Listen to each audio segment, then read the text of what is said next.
Hello, everybody, and welcome to another episode of Bearded Things. I'm one of your bearded hosts. My name is Chris. I'm here with my buddy Tyler. Tyler, how are you doing? I am good. As you were saying that in my head, I don't know why I heard you say I'm one of your bearded hosts, Tyler, and I'm here with my buddy Chris, and I was like, "What?" I'm in your head, man. Yeah, I was like, "I didn't say that." But I'm also really tired. Like most of this week, I've been up at 4:30 to get to work by 5 a.m. I've been doing our seasonal conversion at the store, so it's been kind of crazy. So I'm a little exhausted. It's beginning to look a Oh lot. God, I know Yeah, it's I and kind everyone that walks in, "Christmas already? It was just Halloween." I'm like, "Yeah, well, we're skipping Thanksgiving, be thankful." of. I wish we Yep. were, because that's just this year. It's going to be a very awkward Thanksgiving for a lot of families, just judging by Yeah. numbers. That's true, yeah. Judging by the numbers, about 51% of you are gonna be happy this Thanksgiving, and 49% are gonna be sad this Thanksgiving. Yeah, and then that other 1% are just going to be sitting there like there is no God. Right. So for all my nihilists out there. But Yeah. yeah, just to get it out and get it open, we have declared a president of the United States of America. Yay, cue fanfare. Yeah, I would play something, but copyrights. So just Right, imagine yeah. like, woo! Yeah. Yeah. Yeah, so President elect Joe Biden and Vice President elect Kamala Harris are officially elected. I'm Yeah, sure there's hell going to yeah. be some stuff that's going to be happening behind the scenes. A lot of lawsuits are already underway. Yeah. Already Uh, been set, but yeah. So if those play out and the title gets stripped from them, that's great. Our democracy is at work. But as of now, we have elected a president. yes. And a president who hopefully will kind of end some of the divisive nature of what's been going on the last 4 years and try to bring some people back together, which is pretty exciting. I'm pretty happy. I'm hopeful for the future for the first time in a while, so that's exciting. Yeah, it's very refreshing. I too am very grateful that we're going to get somebody with a different outlook and a different approach to things. Instead of stoking fear and stoking anger, we're going to have somebody who's not afraid to just talk out issues instead of just condemning, which I Yeah, think is long overdue and very much needed. I agree. Like I get it. That's who he's trying to play to. Well, I mean, partly that's who he was, but also trying to play to a certain base, a certain like group of people that he wants to rally around and keep his fan base there. But I feel like with someone who's in that position of leadership of an entire country and arguably, I mean, we're one of the richest countries in the world. Like, historically, the United States has set the example of how to run a country. And when you have someone who kind of destroys that image, it's pretty unfortunate. And I think it's pretty telling that when they announced that Biden, was the apparent winner of the election, that like they're ringing the bells in Paris, and Yes. there's all this, it wasn't just the United States where people were coming out and just like celebrating in the streets, that like the world was literally kind of collectively saying like, yes, like this is good. There's world leaders like commenting on an election in the United States. Like it's crazy to see like how far reaching that was, and hopefully it's a step towards making us look a little bit better in the world's eye, because I know a lot of the world kind of laughs at us sometimes recently, so it's kind of nice to be all right. Let's get back to business. Yeah. There was another great meme circulating where it said, be the kind of person that the world doesn't cheer when you lose your Yeah. job. Exactly, yeah, I saw the one that said Trump got the true 2020 experience. Like, Yes. he got COVID and then lost his job, and now he's being evicted, which is also really America. sad. Yeah. Yeah. But I mean, yeah, without beating a dead horse too much, it's good to see, and congratulations to the president elect and vice president elect, because I think they're going to do good things. Yeah, absolutely. And if you are a Trump supporter and you're listening to us, we're not trying to bash you or anything like that. We really aren't. We are actually just very excited and we feel relieved. We're essentially feeling how you felt back in 2016. So this is our moment. No knocking, no trash talking, none of that stuff. Like in all honesty, if you went out and voted, we're very glad you did. Exactly. Yeah. And Yeah. And I want to I would be remiss if I didn't mention something, and I want to maybe bring something. It's really sad news, but something that I think all Americans, Republicans, Democrats, Independents, moderates, progressives, everyone can come together and be really saddened about the news of Alex Trebek passing away this morning. We Yeah, record on Sundays, and we got that news this morning, and that like I've watched Jeopardy since I was a kid. Like that was like something that I almost every night I would sit at on TV and watch Jeopardy, and also kind of explains why I'm kind of really nerdy and I know some things, a lot of things about a little bit, or a little bit about a lot. yeah, something like that. um, but that really sucked. I knew it was coming because pancreatic cancer is one of those things that you don't really, especially stage 4. That's what my mother-in-law had. She passed away of. You can't. Uh, it's really hard to beat pancreatic cancer, and so I knew that was coming. But it's still reading that. I was like, oh fuck! Like you go from the highs and the elation from yesterday to this morning, and be like, well, fuck, we're back to reality. Yeah. And I just think it's ironic, even though I'm sure there is no nugget of reality in it. But Sean Connery passed away on Yeah. Halloween. Yep. So God is up for a big old celebrity Jeopardy from SNL in the sky. Yes. So that's gonna be fun. But yeah, it's a very tragic thing. He's been in Americans' households for decades hosting this. And Yeah. yeah, he He's the will. greatest American game show host ever, and he's from Canada. Yeah, I forgot. Yeah. I will Yeah. say the only person that can give him a run for his money is Mark Summers from What Would You Do on Nickelodeon and Double Dare. Yeah, yeah, that was good. Now well, I don't know if he still does it, but he used to host the like Tasty Treats or something like that on the Food Yes. Network. Yeah, he did. He's actually bringing back, I think, Double Dare. I think I saw that, yeah. So kudos. Yeah, it's just Oh, yes. sorry. I was like, sorry, it just dinged in my head. Speaking of bringing back childhood memories, did you see that Hulu is bringing back the Animaniacs? I thought they were back already. I think they announced that they were coming back in November of 2019, and I think end of this month they're doing the 13 season or 13 episode. It's like a remake. Like they redid it. It's like current events that they're doing their stuff on. I'm very excited to get into it because I remember as a kid watching it, it was like loaded with adult jokes. Exactly. Yeah. Definitely. And it's got all the same voice actors from the original series, which I'm really excited about. Yeah, that's going to be awesome. Yeah. All right. I think that's been enough pop culture for the day. Yeah, okay. Anything else? Any other news? We have the Facebook group. Do you want to plug that real quick? Oh yeah. For those of you who have not gone to it, but we do have a Facebook group. It is kind of difficult to find. We're working on that. It's called the Bearded Things Bearded Friends group, and you can find it on Facebook by searching in the groups tab. You have to filter through some bearded dragon pages, but once you get to that, you'll find our page. Yes, and I'll also include a link in this episode's description. So Yeah, and it's scroll been for really that. fun. We've been posting like memes and stories, and people have been posting like different creepy pastas and stuff like that. We've been talking about stuff. It's a lot of fun. So please, please, please join us. Yeah, it's a hoot. All right. So I think all the business stuff is out of the way. I went first last week. So good sir, Yes, sir. what are you covering and are you Oh ready? yeah, what are we covering? We talked about all this other I know there's stuff. so much happening. I think we're just too excited. Uh We're so good at this.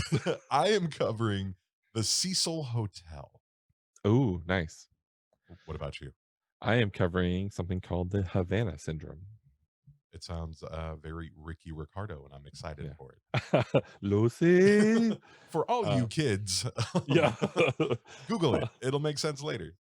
Yeah, and while we're waiting, you might as well get a tin hat ready because there's some conspiracy stuff at the end of this, so we'll see. So most of my topics that I've covered in the past, they are usually something from the long, long ago or in the past, or at least a couple decades old. So I really wanted to try to get something a little bit more modern, more recent history. And this is kind of what I came up with. This happened pretty recently and just a couple of years ago, in fact. And like I mentioned, it's called the Havana Syndrome. While the name Havana Syndrome may not ring any bells with you guys, I think when I start to tell the story, it may jog some of your memories, or it may not. Who knows? I don't know how much news you guys all watch, but we'll get into it.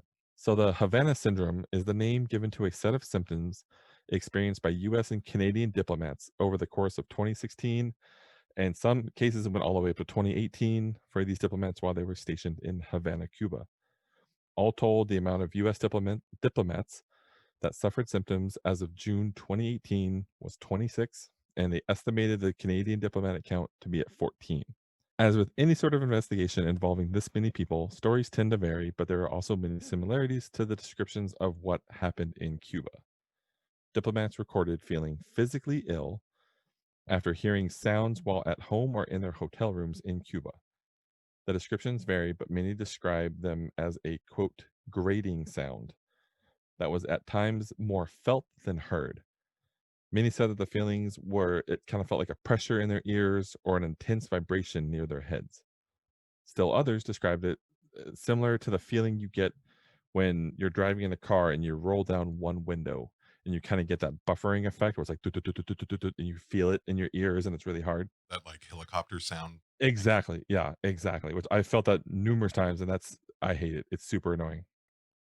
Um, the strangest thing about these sounds was that the people around the diplomats, their family, their neighbors, people that were in the vicinity of them, they didn't hear anything. They didn't feel anything. They didn't realize something was happening until the diplomats started feeling sick. After hearing these sounds that again varied by individual, but were said to have lasted between 20 and 45 seconds, many started to feel intense nausea, hearing loss, and some suffered both temporary and permanent hearing loss. These quote unquote attacks continued for almost a year, and in 2018, the US State Department, along with the CIA and the FBI, began to investigate. With all these top agencies, you would think we'd have an answer right away, right? Wrong. Not only do all three agencies have a ton of manpower and some of the smartest people in the world, they also all think that they are the best at what they do. So the investigation quickly degraded into a dick measuring contest to see who could find out the true cause of what happened. Confounding the issues of the phallic size in question was that the CIA was not forthcoming with this information. It's okay, CIA. It's not the size of the boat, it's the motion of the ocean, and whether or not the captain can stay in port long enough to let all the passengers off. Or so I'm told. So, why was the CIA so reluctant with their information? Well, it may or may not have been because of the diplomats, that I hope you can hear the air quotes around diplomats, because those diplomats were actually spies for the CIA, and they felt that if they revealed the information, it would jeopardize their cover of their own cover and also the cover of any undercover operatives still employed by the CIA that are operating in Cuba. So the investigation continues, and the State Department declared that the problems suffered by diplomats were that of either an attack or an exposure to a quote, as unyet known device. They also declared that at the time they were not blaming Cuba or its government, but were also not going to say who they thought was to blame. This, of course, elicited a response from the soon to be former President Trump, who said, quote, I do believe Cuba is responsible. I do believe that. It's a very unusual attack, as you know. I do believe Cuba is responsible. End quote. Then in March of 2018, the State Department decided that it would staff the U.S. Embassy in Havana with the bare minimum amount of staff required to only perform, quote, core diplomatic and consular functions, and that's it. But all the other non essential personnel were then evacuated from Havana. The Cuban government responded by basically saying, liar, liar, pants on fire. They accused the US government, of lying about what happened in an attempt to make the Cuban government look bad. Cuban Foreign Minister Josefina Vidal said that, quote, there is no type of evidence, there is no evidence whatsoever of the occurrence of the alleged incidents or the cause or origin of these ailments reported by US diplomats. And she further doubled down by adding that neither is there any evidence suggested that the health problems have been caused by an attack or any sort during their stay in Cuba. The Cubans offered to cooperate with the investigation headed by the Tri-Dick Measuring Task Force, but again hit roadblocks. The Cubans gathered some 2,000 scientists and law enforcement officials to interview over 300 neighbors or the people around the diplomats. So they wanted to get all in, anyone that was around the diplomats during this time. They tested the air and water for pollutants. They captured bugs to test for toxins. And they even checked for the possibility of some sort of electromagnetic force near the hotels and homes that would determine what happened. All of these interviews and tests came up negative for any type of reasoning that could cause all these symptoms. The FBI met with the Cubans but refused to release medical records of the US diplomats or allow them into the homes of the diplomats for the Cubans to further study. so the Cubans gave up. So the diplomats from both the US and Canada were taken to Pittsburgh, Pennsylvania, in the United States to be evaluated and receive MRI scans to determine the severity of their injuries. Many of these scans showed significant brain damage, with a few suffering irreversible damage. The University of Pennsylvania, where these tests were done, was also asked as a group to review the MRIs and study the 21 diplomats who had the most extensive damage. Their report stated that they, quote, found no evidence of white matter tract abnormalities, and that a new syndrome in the diplomats that resembles persistent concussions. So basically, the white matter, which is like when you look at a brain scan, there's like the dark matter and the white matter. The white matter is what allows for communication to kind of flow back and forth to the other parts of the brain. And that was damaged so badly that it resulted in something similar to post concussion syndrome for the diplomats. And so they felt they had concussions and they had like the dizziness, the nausea, the inability to see and hear for long periods of time. Further studying was done, and over the time, the scientists compared the diplomats with healthy, same-age individuals for a control group and found that after advanced brain MRI scans, it revealed that significant differences in whole brain white matter volumes, regional gray and white matter volumes, cerebral tissue microstructural integrity, and functional connectivity in the auditory and visuospatial subnetworks, but not in the executive control network. I promise you, I read the medical journals and I tried really hard to put that in layman's term, but there's really no way to break that down. It's But a, I'm gonna try to sum it up real quick. it sounds like concussions, like Essentially, non-impact concussion. exactly. Basically, their brains got fucked up. The white and gray matter, that's what kind of controls the cells and has everything in the brain. And those were damaged very similarly to how concussions are damaged. Um, there's parts of the hearing and visual acuity in the brain that was damaged. They had hearing loss. They weren't able to see at times, and all that was way higher. The damage was higher. The loss of hearing, the loss of seeing, that was all significantly higher than those in the control group. They did note at the end where it said that the executive control subnetwork, which is like the frontal lobe, right? So it regulates like your memories, your self control, your emotions. That stuff was fine. So it wasn't something damaged the brain, but not the like it wasn't like a radiation blast where like your whole brain gets melted. It only affected the white and gray matter in the brain. And those So are like essentially the cable network of the brain. exactly, yeah, that's the stuff that's gonna relay messages back and forth. So something melted their brain, gave them concussion type syndrome symptoms, but was also able to leave the decision making control part of the brain alone. So they were still able to go about their normal stuff. Everything was okay, except for they're going to be, a little bit slower to speak. They're going to have damage to their, visual, hearing, stuff like that. Many of the Canadian officials went on to sue the Canadian government, alleging that they did not adequately and appropriately resolve the issues when they were brought forth. Also, not surprisingly, the medical reports of the US diplomats were not released due to federal patient privacy laws, and it's not known whether or not they actually tried to attempt any sort of legal action against the government. Now, here's the big question: what the fuck happened? Officially, according to the State Department's medical director, Dr. Charles Rosenfarb, who testified before the Senate Foreign Relations Committee, said that, quote, the unique constellation of symptoms and findings had no obvious cause. And that's where the theory's gonna so he's basically saying all the shit happened, we have no idea why. Then the theories start jumping off. This is all the things that people think happen.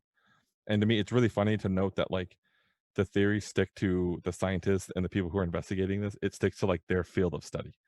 So a professor, Douglas H. Smith, who's the vice chairman of neurology at the University of Pennsylvania, who is where all these tests take place, and he's also a chairperson for something called the Frey effect, which is how our brain interprets sound waves that go into the microwave spectrum.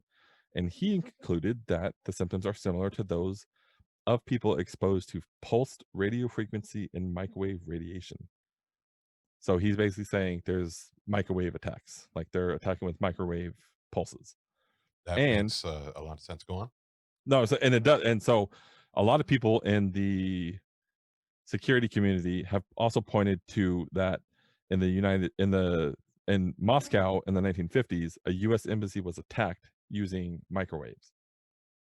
Another theory comes from a pair of biologists from the University of California, Berkeley, and the University of Lincoln who heard the audio. There's an audio that the AP, Associated Press, released of the sound, and they said it's similar to the mating call of the Indies short-tailed cricket, Of which is also course. yeah, it's also interesting to note that there was individuals in the Cuban scientific community who, when they heard the audio as well and the things of it, they compared it to the mating call of the Jamaican cricket.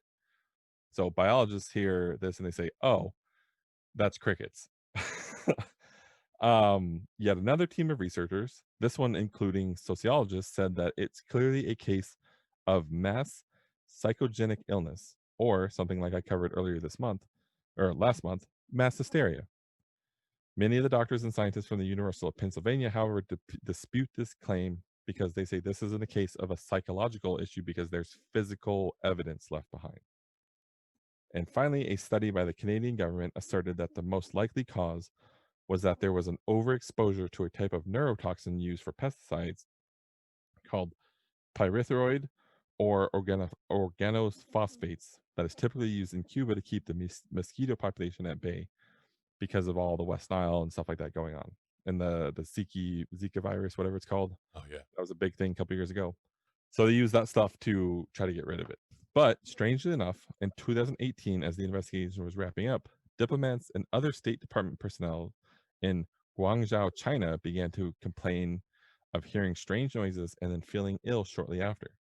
In May of that year, Secretary of State Mike Pompeo confirmed that U.S. diplomatic staff stationed in Guangzhou suffered symptoms, quote, very similar and entirely consistent to those suffered in Cuba. The State Department assembled a task force to investigate, and in late 2018 found that diplomats outside of the Guangzhou area were experiencing symptoms and as well, and they issued a warning to all diplomats stationed in China. In part, the warning said for anyone experiencing, quote, unusual acute audio sensory phenomena accompanied by unusual sounds or piercing noise are not under any circumstance to attempt to locate that source. What? Yeah. So basically, like, if you're hearing shit, don't go try to find out what it is. Just leave it alone. Just leave. Now, several US State Department officials believe the culprit is actually Russia. Many senior level CIA officials point to the previously mentioned attacks in Moscow in the 1950s, and there was also a report published by the NSA, which is the National Security Administration, from 2014 that accused Russia of using an energy weapon to, quote, bathe a target's living quarters in microwaves. The targets of these attacks were allegedly undercover CIA agents who were working on counter-Russian operations. Current CIA Director Gina Haspel disputes these claims and is unconvinced of whether Russia was involved or if that aforementioned attack even took place. There are some high level officials who have not released their names and require anonymity who state that Russia is 100% involved, and there's a cover up by the Trump led State Department after an investigation that, quote, found a substantial likelihood of wrongdoing on the part of Russia was ignored by the White House. No comment. Right. Ultimately, I don't think we're ever going to know what happened in Cuba or China, or really who was involved, but just remember this. If you hear a strange piercing sound or a sound that seems to vibrate in your mind, do not attempt to find it. Just run away. Put on your headphones, listen to some bearded things, and just enjoy your time. And that, my furry bearded friends, is the story of the Havana Syndrome. Wow. And we joked about it before we went to record. Uh huh. You made a joke about like putting on a foil hat. Yeah. That will actually either help you or make it worse depending on the frequency and basically the shape of the foil. If you dimple it a lot, it'll actually deflect a lot of the RF waves. I used to do RF engineering. That's actually how I got my start and failed into bearded things. But all of that is very possible with high concentrated RF waves. Interesting. Yeah, so that kind of freaked me out because 'cause I'm like, "No, the math is there. This is totally doable, and you don't even need anything major. You just need to be within a vicinity. You can be Hmm. behind walls. You just Yeah. have to dial in at a particular frequency, and you can affect people. In the At this company I worked for, we were doing a lot of RF and antenna work for a big government agency, and all of the guys in my group who worked directly with the RF fields had early male pattern baldness. If they had children, like if their wives were pregnant while they were working there, they all had girls, Interesting. which was really weird. So we all just kind of looked around like, what are we doing to our bodies? This is crazy. Exactly. Yeah. What's happening? So yeah, thank you for absolutely terrifying me. Yeah, it's definitely something like I know there's like the sonic like ultrasonic weapons and stuff like that that like the military's experimented with and use a bunch of stuff where like we use sound waves to attack people and it's been proven that like you can incapacitate someone with sound waves. But it's just crazy to think that like whoever did this had the pinpoint ability to affect a single person when there was others around them and no one heard anything, no one saw anything. They just saw this person feeling sick and like it wasn't able to affect anyone else. So, like that they're able to pinpoint that technology so finely is Yeah, ridiculous and y- terrifying. you would just have to know where a person sits, Yeah. and then just set up an antenna pointed at that general direction, give or take a foot, and you'll Our blast thoughts them in with your it. general direction. Speaking of that and RF waves, Nikola Tesla, who's like the last great mad scientist, Mhm. he created this platform that vibrated at particular frequencies, essentially creating a giant microwave. Mm. And he was really good friends with Mark Twain, who is infamous for wearing white suits. Mhm. So they're hanging out at Tesla's factory, and Twain asked, like, "How does this thing work?" He's like, "Well, you stand on it, and then you lose muscle control." And Mark Twain's like, "Well, I want to try this," and then Tesla's like, "No, you don't." And he's like, Yeah. "No, like really, I do." So he turned on the platform, which then proceeded to make tickle Mark Twain all over his body, I think is the exact quote, and then he proceeded to crap himself. So That'll do it. yeah, in his white suit, which made him laugh even more. I Um, bet, yeah. so this was back in like 1902. Mhm. So if somebody got a hold of that technology or just read the blueprint for it, you can amplify that and create he also created a death ray where it blasted a single person with an RF frequency and cooked them from the inside out. So yeah, RF, they in the science field they call it black magic because you can't see what you're Yeah. doing, but there's Mhm. an actual effect by it. Yeah, you can study I forget what it is. You study like, you can't see what you're doing, but you can study the effect it causes on, like, the airway like, the air molecules and stuff around it, but you can't see what it is. It's like, Right. you see it by seeing what it's not doing. Essentially. Yeah, that's Yeah, kinda which is just how it crazy. works. So yeah, it was a lot of fun doing it, and very terrifying because everything you just said is completely possible. Oh, yeah, 100%, and it's one of those things that, like, not to sound like a crazy conspiracy person that's gonna, like, link a bunch of YouTube stuff to everyone, but I'm not naive enough to think that there's not governments, like, including our own, that has just crazy, like, experimental weapons that they're trying to see how to make shit happen, like, everyone does it. That's how you advance weaponry and science and all that stuff. You have these crazy things that you experiment with. And I'm sure someone's got some fucking gamma ray sitting in the wings that's gonna radiate people soon. I think they already have that, and they're just sitting on it. I'm not that's not even a conspiracy theory. I forgot the name of the program, but they're using it for crowd control in riot situations. I want to say in South America. Sounds about right. Yeah, so Get they're away with real. They anything in even South have America. them. They have them on cruise ships when they go through like high pirated areas. They have Oh yeah, these the blast of ships. Yeah. exactly, and then it does exactly what happened to these officials in Havana. It blasts their brain waves. They can't concentrate. They can't hear or see, so they leave. So yeah, it's real, son. It's real. Nice. Terrifying, but real. Yeah. All right. And now I think before we get into banter with the Beardsleys and your topic, we are going to take a quick commercial break. And welcome back. And we're going to get into banter with the Beardsleys.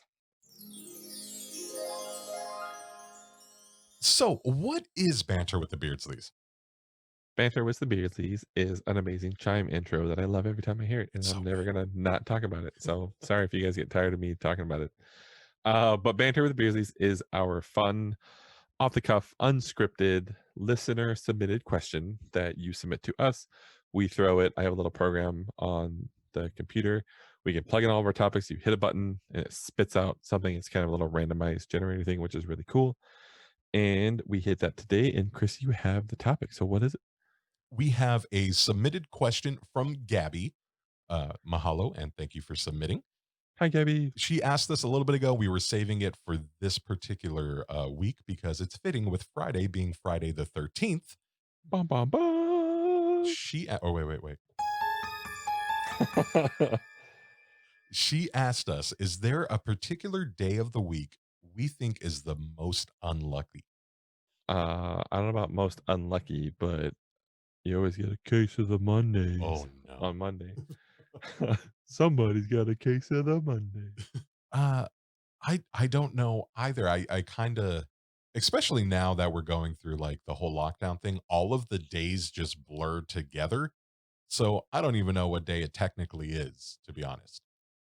No, that's true. Like even yeah, like it's a blur because everything is kind of melded together in the pandemic and everyone's locked down. And then like I work in retail, so it's not like I have a Monday through Friday job where it's like, oh, it's the weekend, I'm off. It's like I'm off on like a Tuesday or a Wednesday, and you're like, oh, that's not helpful. Like, Right. so I don't know. Like today, I kept thinking today was like Thursday or Friday. I'm like, oh fuck, it's Sunday. I have a least favorite day if that counts. Yeah, that works. My least favorite day is Thursday, and now follow me on the logic, okay? So Because it's Monday, Thursday. I like Thor. Nothing against Thor, right? Dude can wield a hammer. Mondays is the beginning of the week, and like somebody's got a case of the Mondays. Mhm. That's like a real thing. So everybody knows what to expect Monday. It's not going to be a good day. Tuesday is like, Taco Tacos. Tuesday, and the day after Monday, the week's still kind of trucking on. You're almost Mm. at hump day, which is Wednesday. So you're Hey, like Mike. interesting. That's Toby from This Is Us, for all you This Is Us watchers who like to cry. You're sick people. Oh, nice. I know that. Yeah. So yeah, so Wednesday's hump day, which you're like, woohoo, it's like a midweek milestone. Mhm. And then Friday's the end of the week, right? So, and then Saturday, Sunday's the weekend. So Mm. Thursday's just the day before Friday. It's just right there. It doesn't do anything. It's just annoying. So that's my least favorite day. But what about Thirsty Thursday? I don't need a day to remind me that I might want to drink. Uh, The bars But are you're there. I have supposed to. I have whiskey in the cabinet. I can always, tap into that. So I don't need a That's true. day for that. Okay, fair enough. See, that's just Thursday for you. It's trying to get a little edge and be like, you can drink on me. I can drink any day Thursday. I don't need your permission. Sorry. That's I'm true. just very anti And it's Thursday. kinda like the weekend eve. Right. Like you don't It's need like an Eve it's a Eve. tease. Yeah. Just give me Friday. Give me 2 Fridays. So yeah, Um, that's my take on it. I don't know if it's unlucky as it is annoying. yeah, I wouldn't say I don't know if there's an unlucky day. I think, like we touched on, people just the Mondays, you have the letdown of having the weekend and doing whatever you want on the weekends. I always thought Sundays kinda sucked because I remember being a kid and, like, watching Sunday Night Football or whatever and be like, "Oh, man, like, this means I have to go to school tomorrow," and, like, we had to do, like, laundry and, like, get your school stuff together for the next day, and, like, that was just, like, the dread of knowing that, like, Monday was coming and you had to go back to, like, school and stuff. So Sundays were always kind of a drag for me just because it was, like it just reminded and then also, like, the same thing when I got into, like, football or like, in high school and, like, played football, it's just like, oh, like, during the summertime, Oh, like, when we had, like, our 2 days started on yeah. Monday, like, that first Sunday was just like, "No, I don't wanna do it." Like, I don't wanna get up early and run for 12 hours, Yeah. like Run till somebody pukes. exactly, yeah, and I was like, "I don't wanna do this anymore," but then it was like so that dread, I guess, which probably explains a lot with my anxiety and everything now, but, I would say Sunday's, like, my least favorite day, I guess, so if you look at it that way, and as far as unlucky, I don't think there's, like, an unlucky thing, and I know, like, with Friday the 13th coming up, a lot of people think, like, "Oh, it's an unlucky day," but, like, in my family, it's always been a really good day because my grandparents were actually married on Friday the 13th, and they were together for over 50 they were married for over 50 years, and, like, they were the heads of our family, like, they did so much to bring our family together that, like, we always really went out and, like, celebrated whenever it was, like, Friday the 13th. It wasn't, like, a bad day or a sad day. It was always like, "Yeah, like, Friday the 13th is, a fun, happy day." And now you can get a tattoo for, like, 13 bucks or whatever it is now. You get the little one-inch tattoo for super cheap. I might actually have to do that. Actually sounds kind of cool.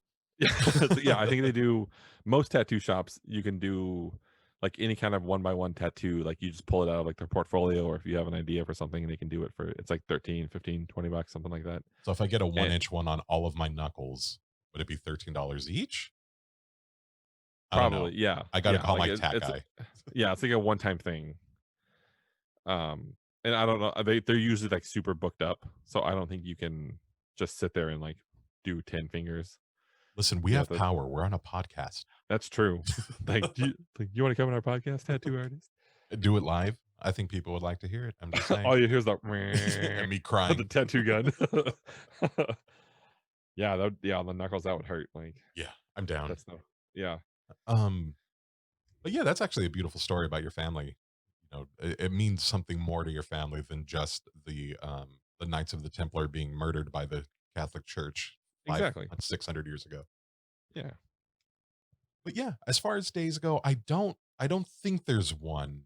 I don't think there's a good day to be superstitious about per se, as far as, just the day of the week goes. Yeah, I don't know. I think we can all have, a bad day, and that bad day could fall on a particular day every week. But That's true. yeah, I don't think it's like a set in stone, beware Thursdays. I don't think What's there's the that. song? Like, "So you've had a bad Oh day." no. uh No, yeah, I agree. I don't think there's, like I'm a very superstitious person in Same. general, and I don't feel that, like, draw towards, like, a superstition or I'll fall into routines of things just because, like I said, working in retail, like, like, Mondays, we have to do certain things, Tuesdays, we have to do certain things, so, like, I fall into that pattern, and then I have OCD, so, like, I repeat the same things even if I'm not at work, I'll do the same like, I'll do laundry on the same day, I'll do yard work on the same day, without getting into my psychological issues. Um, so I don't think I can put stock in, "Oh, there's a bad day," because like you said, it's kind of everyone can have a bad day, something can go wrong that's gonna turn that day, and it's not necessarily gonna make it a unlucky day, it's just the circumstances that we live in. Yeah. Yeah. I'm even trying to think of, like, historically, like, Mondays were invented because of this witch who lived in Greece. I don't know of a history for something like that. It could be out there, and if you know it, please let us know. But yeah, I think sometimes you just, more often than not, a particular day might have some bad luck for you. But I don't think it's because of that day, unless it's Thursday, because Thursday's an asshole. I stand by that. That was our segment of Banter with the Beardsleys. Yeah, Gabby, I hope that helped, or at least brought some clarity, which I'm sure made it a lot worse. Exactly, yeah, she's like, "I'm never suggesting a topic ever again." Yeah, so now it's time to get into your topic, which you said was the Cecil Hotel, correct? Yes, it is the Cecil Hotel, and there's a lot of things and, like, sub branches that the hotel kind of gets intertangled with. And I touched on a few of them, but here we go. Alright. Most of the time, if a place calls itself, air quotes, the most haunted anything, they rarely are, and they're really just trying to push T-shirts in the gift shop. Exactly. In my humble bearded opinion, few places really live up to it. One of them is the Cecil Hotel, located in the heart of beautiful downtown Los Angeles. For those of you Heyo. for those of you outside of Los Angeles, I was being very facetious. It's a rundown neighborhood and home to the infamous Skid Row, which is a very sketchy and crime-ridden area overran with homelessness and rampant drug use. So don't go to that neck of the woods if you're not from here. Or take somebody with you. It's very sketchy. So in 1924, hotelier William Banks Hanner poured 1 million, roughly 13 million in today's dollars, into building a hotel in Los Angeles with a luxurious marble lobby, stained glass windows, and statues. His budding hospitality business seemed like a sure thing. Unfortunately, the Great Depression was right around the corner. In the decades to follow, the hotel and its surrounding areas slowly declined. By 1931, the hotel had seen its first suicide, W.K. Norton, whose body was discovered beside a pile of poison capsules. More suicides followed, so many that I honestly couldn't list them all. But in 1937, 25-year-old Grace E. Magro became the fourth person to die at the hotel when she fell from the ninth story. This is a little graphic. Her body tangled in telephone wires. Police were unable to tell if it was a suicide, an accident, or foul play. But the Cecil's first foray into crime history came in 1947 when Elizabeth Short, also known as the Black Dahlia, Mhm. was allegedly spotted having a drink at the hotel days before her murder. This story is more legend than fact, but one of her last known sightings was at a bus station located directly behind the hotel, and they actually located her purse and a locker at that bus station. So there is a real connection between the two. There was a lot of death surrounding the hotel. I won't get into all of them because, well, one, it would be really depressing, and two, it would be insanely long. Here's a quick breakdown of its dark past. In January 1938, U.S. Marine fireman Roy Thompson, he was 35, jumped from the Cecil's top floor and was found on the skylight of a neighboring building. He'd been staying at the Cecil for several weeks. In 1940, teacher Dorothy Schuyler, 45, ingested poison while staying at the Cecil. Damn. In September of 1944, Dorothy Jean Purcell was sharing a room at the Cecil with her boyfriend, shoe salesman Ben Levine. I'm gonna stop right here for a quick second. This next part, it does have some graphic violence, and if that bothers you, especially violence towards children, please skip ahead about 15 seconds. I'll give you a moment. I'm skipping ahead. Yeah, you've all been warned. So she was staying with her boyfriend, Ben Levine. Purcell, who had been apparently unaware that she was pregnant, went into labor. She later testified that she did not want to disrupt the sleeping Levine, so she went to the bathroom where she gave birth to a baby boy. Warning, here we go. Thinking the baby was dead, she threw him out of the window and he landed on the roof of an adjacent building. Purcell was charged with murder. Three psychiatrists, then known as alienists, which I thought was interesting, testified that she was mentally confused at the time of the incident. In January 1945, she was found not guilty by reason of insanity. Of course. On October 22nd, 1954, San Francisco stationery firm employee Helen Gurney jumped from the window of her seventh floor room and landed on top of the Cecil's marquee. On February 11th, 1962, Julia Frances Moore, 50, jumped from the window of her eighth floor room and landed in a second story interior light well. She did not leave a suicide note. Among her possessions were a bus ticket from St. Louis, 59 cents in change, and an Illinois bank book showing a balance of $1,800 or just over 15 and a half grand adjusted for inflation. Yeah. So why would she jump if she had 15 grand in the bank? It just seemed a little Yeah, weird. that's strange. I have one more that I think I get into here. Let's see. On October 12th, 1962, Pauline Otten, 27, jumped from the window of her ninth floor room after an argument with her estranged husband, Dewey. He had left the room prior to Otten's suicide. Otten landed on a pedestrian, George Gianni, Oh, jeez. killing them both instantly. As there were no witnesses, police initially thought Otten and Gianni committed suicide together. However, it was soon determined that Gianni had his hands in his pockets at the time of his death. He was still wearing his shoes as well. Had he jumped, his shoes would have likely fallen off during the fall or upon impact, and his hands would not have been in his pockets. And the list really goes on and on and on. One of the most notable deaths was relatively recent, but very disturbing. Her name was Alyssa Lamb. Mm, Lamb was a foreign exchange student from Canada. She struggled with mental illness her entire life and was undergoing treatment and medication for it. At this point, the hotel was already run down and borderline sketchy, so rooms were very affordable and she was trying to save some money. To save even more money, Alyssa opted for a hostel type room with several roommates. Her roommates began noticing she was acting very strange and complained to hotel staff, who eventually moved Alyssa to her own room. Here's an excerpt from the official report. Lamb contacted her parents in British Columbia every day while traveling. On January 31st, 2013, the day she was scheduled to check out of the Cecil and leave for Santa Cruz, they did not hear from her and called LAPD, and her family immediately flew to Los Angeles to help with the search. Hotel staff who saw Lamb that day said she was alone. Police searched the hotel to the extent that they legally could. They searched Lamb's room and had dogs go through the building, including the rooftop, but the canines were unsuccessful in detecting her scent. Quote, but we didn't search every room, Sergeant Rudy Lopez said later. We could only do that if we had probable cause to believe a crime had been committed. On February 6th, a week after Lamb had last been seen, LAPD decided more help was needed. Flyers with her image were posted in the neighborhood and online, and on February 15th, after another week with no sign of Lamb, LAPD released a video of the last known sighting of her taken in one of the Cecil's elevators by a video surveillance camera on February 1st. If you haven't seen the video, we will link to it on our YouTubes. It's Yeah. it's odd. Yeah, It's definitely. very odd. I have a quick little description.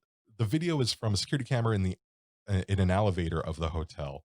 Alyssa steps inside, presses a button, nothing happens. Then she takes a step out of the elevator.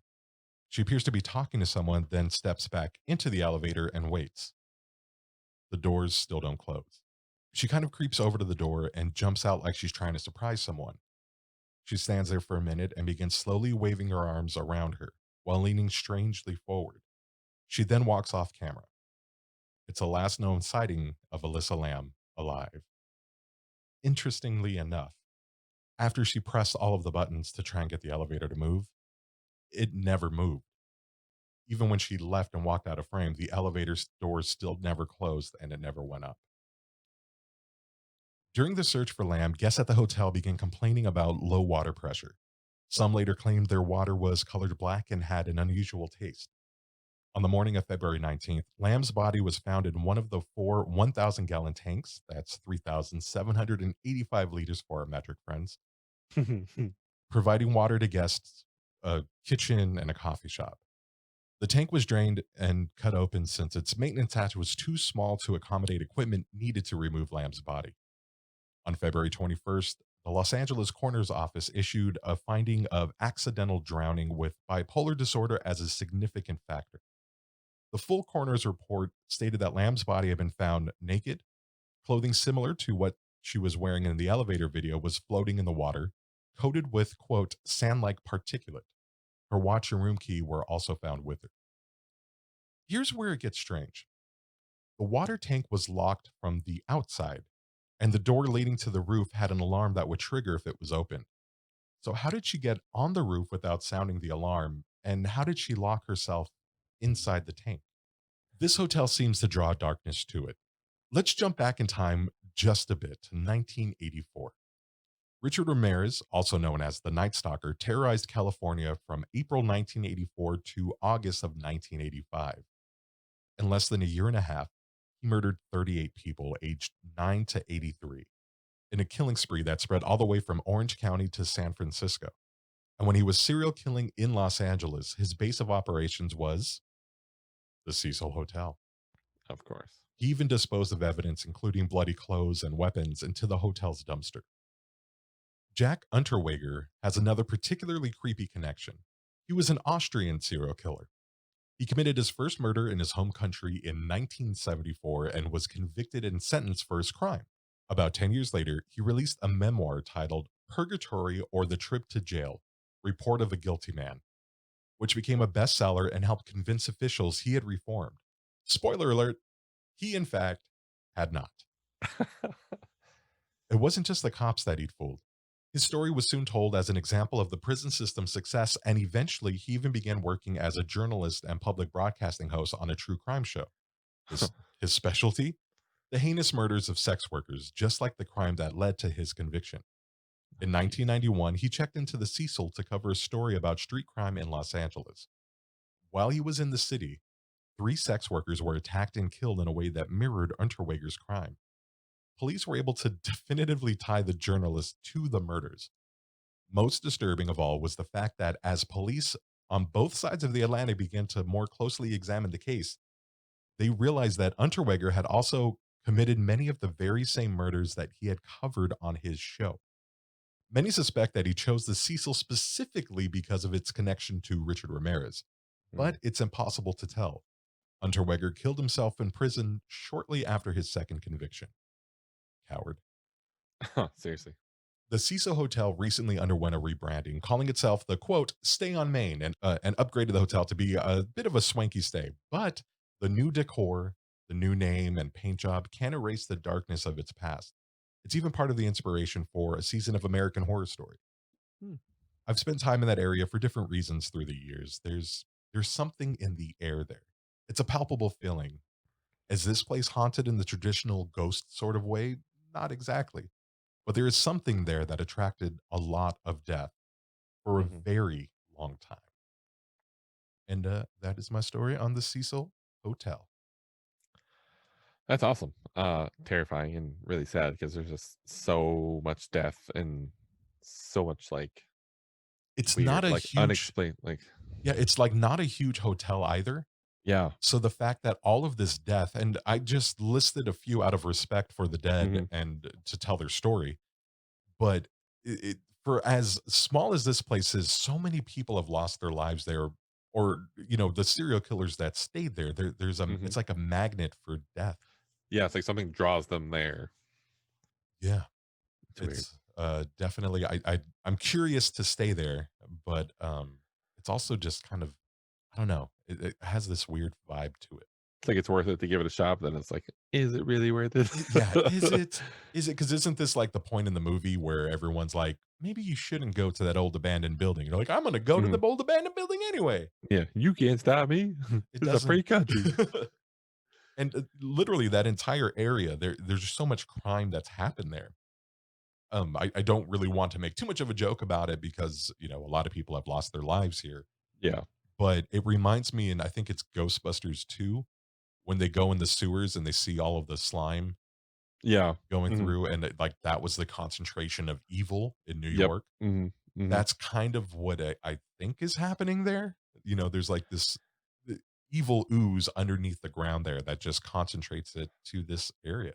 Yeah, I mean, it's maybe not to, like, the literal extent of, like, the ooze, but, like, I think there are those, like, people talk about, like, those pockets of, whatever energy that draws people to things, and, there's, like, the ley lines and all that stuff and, like, on the ground, and without getting into all, like, the mysticism of that, but, like, there is stuff that, like, there's evidence of stuff like that, like, happening, like, that's a real thing, so it could be possible that there's just something there in that area that unfortunately draws people to take their own lives or people that are murdering people to be comfortable to kind of hide out and be there. Yeah, it's just like it's a welcoming of death. And again, if you go right across its back alley, you're on Skid Row, Mhm. which is just, people who are just completely in desolation. Like, Yeah, exactly. so that it's like the surrounding 3 blocks, it's just darkness. It's a very, very strange place. So yeah, I thought I'd just bring the show down a notch, make it a little bit more depressing. Yeah, thanks. All right. So good job tonight. That is our show. Thank you.